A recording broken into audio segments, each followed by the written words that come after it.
Hi guys, and welcome back. So I thought I'd do a little like symptom thing of sort of week 4 to 9 of pregnancy and how I've been feeling.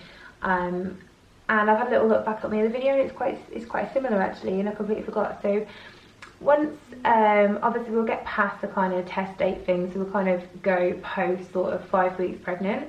But it was the heightened taste and smell, and I really lost my appetite. And the problem with that is that I love food and all I think about is food, but I didn't want any food, and that made me really sad. So yeah, I really lost my appetite. I was just eating really bland stuff, just like bits of toast, nothing too crazy, but I did have a sweet tooth. And it was quite interesting because my appetite went to I did actually start having cravings, and I didn't have cravings last time, so not this early on anyway, but my cravings were similar to the end of my pregnancy with Orin. So again, it's hard to say if it's just because of the heat and the weather changes. So obviously my IVF with Orin was in December and he was born in August, and my IVF this time was June, and most of my symptoms have been through July, so I don't know if it is just the weather affecting it. But I've definitely had a sweeter taste this time. With Orin it was all sort of salty foods. I've wanted kind of like cold ice lollies. I'm not an ice lolly girl, I am an ice cream girl, not ice lollies, but I've wanted ice lollies. Anything sugary, like a donut. Yeah, yeah, sugar. Just want a lot of sugar, but I don't know if that's a tiredness thing. It could be that, I don't know. And then I've been craving a lot of chicken, which is a really weird thing. I'm not somebody that craves chicken, but I've been, yeah, I don't know, craving chicken.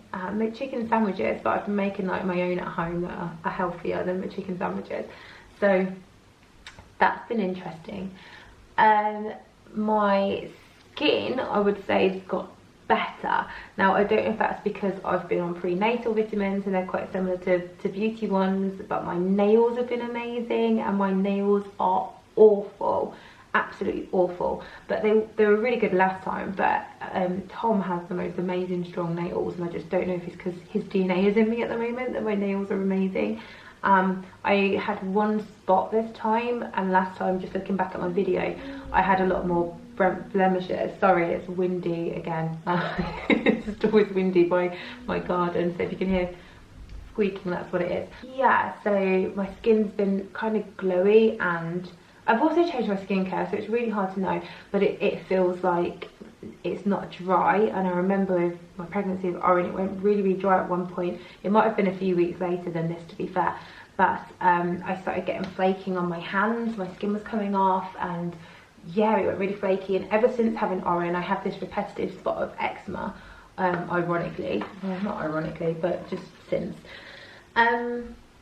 My hair's definitely got a lot fuller, and my hair's grown really fast already, and it's quite slow growing. I have just had it cut for the first time in months, as like many of you, but it did grow really quickly. But again, that could be down to the vitamins, or it could be pregnancy. I don't know. Tiredness is ridiculous, and I'm somebody that would just lay awake until 2-3 in the morning and get up again by 7 and be all right and be fine to function. My head hits the pillow and I'm asleep, and I'll wake up when Orin does, and then by 10 I'm ready to go to sleep again. I'm so tired. The other day I went out for a walk with my friends and I was fine, and it was like an hour's walk. I got home and I had to sleep for 2 hours. That is just how extremely tired I am.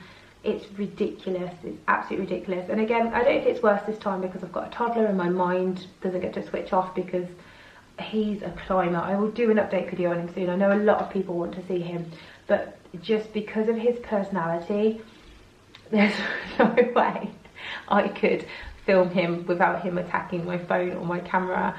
I have absolutely no hope. He is like, if you literally wrote a stereotypical boy toddler summary, it's my son. It's my son. He like, oh, do you know what, I love him for it though. It's so frustrating, but I absolutely adore it. He's so cheeky and mischievous. I wouldn't say he's naughty. He pushes the boundaries, but he's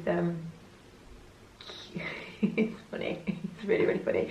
But I'd love to do an update because his speech is so good. I think he's chatty like me, but he is like, I don't know, he can talk so well, and he's not quite 2 yet. He's 2 in a couple of weeks. So I will do an update on him. That is coming. I'm just not sure how I'm going to do it. I'll have to set up secret cameras, I think. But anyway, yeah, so I think that might be why I'm a bit tired, because I'm constantly getting my son off of stairs and gates and pulling him off of places. So yeah, like on these doors, he was doing pull-ups the other day. He's just something else. This wind is really annoying. I've had headaches. They're really, really progressing now, and I know this happened last time around this time, and that's when I found out about the placenta starts to be formed by week 9, and it starts producing hormones, so the baby starts kind of almost looking after itself. And this is when I got really dizzy last time, and my headaches were getting really bad to kind of migraine level. They're progressively building since about Friday, which is when I officially turned 8 weeks. They're just kind of constant, and they're getting a bit, you know, bit stronger, and there's sort of that behind the eyes headache. So that's been fun, but it's all good signs. And I know that last time they literally went, I think, a day and a half after I stopped the drugs.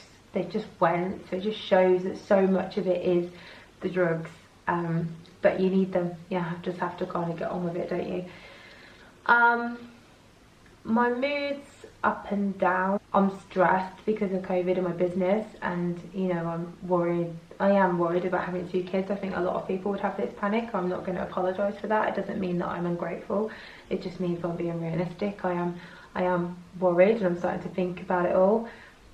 Still trying to get my head around actually being pregnant again, and then trying to, in my head, figure out if it's a boy or a girl, which I won't know yet. But a few of you have asked if I know. I don't know. We didn't have the embryos genetically tested.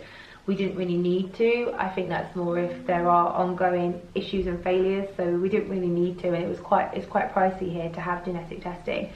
And to be honest, I wouldn't personally want to know the gender before IVF. I just think the thought of losing an embryo is hard enough, and if it had a gender, for me, it'd make it even harder. So we will find out at gender scan around 15 weeks, so we'll find out in September, not much longer.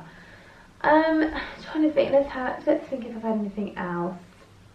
Yeah, blemished and dry skin, I said last time. Hormonal, emotional, breast pain, yeah. I was like, I thought I'd beat it this time, but this last week, they are sore, and like when I moisturise in the morning, it's like lifting up boulders. They feel huge to me, and I don't think they look any different, but they are just solid. And to be honest, I would get this often if I changed HRT, that I'd get hard areas and then be sore.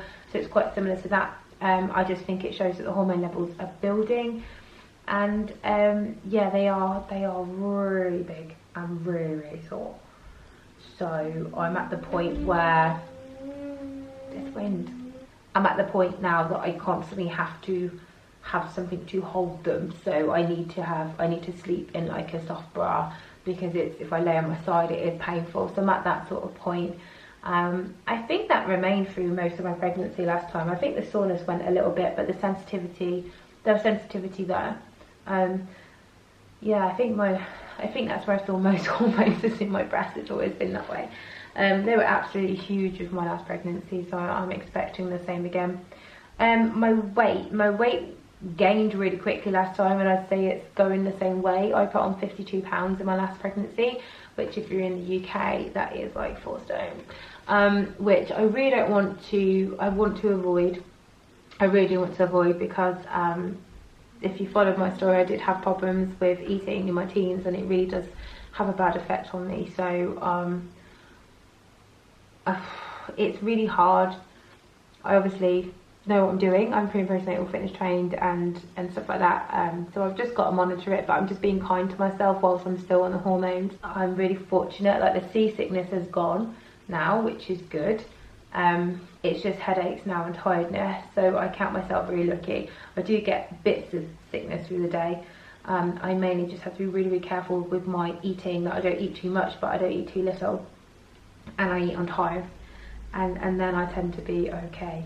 But yeah, so there you go, there's an update. And I'll update you sort of weeks 9 to 12, and I'll do an update on Orange soon because he turned 2 in 2.5 weeks. So but thanks for watching, guys. Bye.